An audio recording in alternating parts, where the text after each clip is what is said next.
Time now for today's market update. Chris Conway joins us now from Marcus Today. Chris, what's the fallout so far from the US-China trade deal?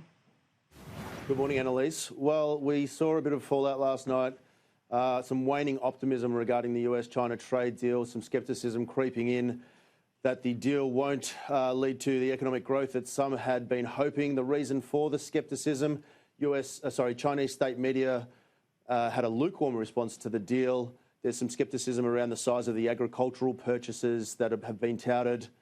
And so essentially, the market is a little bit worried. We must remember that this deal has been about 2 years in the making, and it doesn't address some of the key issues that the US were concerned about in terms of IP transfer and protections.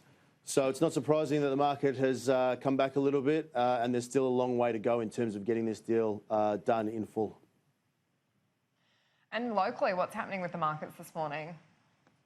So a little bit subdued this morning. It was Columbus Day holiday in the US overnight. US markets did still trade, but they were fairly subdued. We're down about 10 points.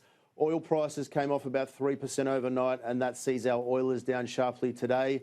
We do have RBA minutes that have just come out. I haven't seen them, of course. They dropped at 10:30, but everyone will be looking for clues on what the next step is for the RBA. For ours, we see an interest rate cut next month. And the other big event this morning was the Telstra AGM. So this time last year, Andy Penn was out touting Telstra 2022. That was the name of the bold 5-year turnaround plan. People will want to see some progress today. Of course, 8,000 jobs were to be slashed when the plan was announced last year.